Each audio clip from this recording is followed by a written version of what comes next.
Hello all, welcome to value home finds channel. ఒకప్పుడు హైదరాబాద్ అంటే most affordable city అనేవాళ్ళు. కానీ ఇప్పుడు రియల్ ఎస్టేట్ రేట్స్ చూస్తుంటే ఆ మాట అనాలంటే కొంచెం ఆలోచించాల్సి వస్తుంది. కానీ మనం ఛానల్ రీజనబుల్ ప్రైసెస్తో హౌసెస్ వెతికి మరీ తీసుకొస్తుంది. ఇప్పుడు చూపించే ఈ flat 1170 SFT east facing 2 bedroom flat అండి. యూడిఎస్ వచ్చేసి 26 స్క్వేర్ యార్డ్స్. ఈ ఫ్లాట్కి 3 సైడ్ రోడ్ ఉండటం వల్ల మంచి వెంటిలేషన్ కూడా ఉంది.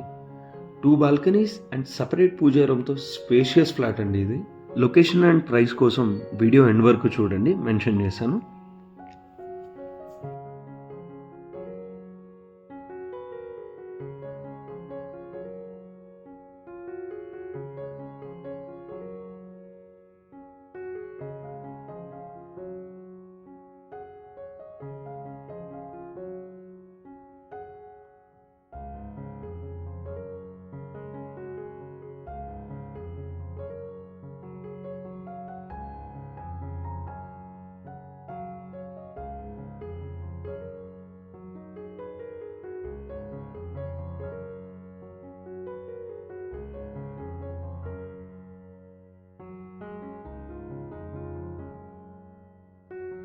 లొకేషన్ వచ్చేసి బండారీ లేఅవుట్, నిజాంపేట్. ప్రైస్ అంటారా 51 lakhs, slightly negotiable. More details కోసం ఈ వీడియో యొక్క డిస్క్రిప్షన్ చెక్ చేయండి. Thank you.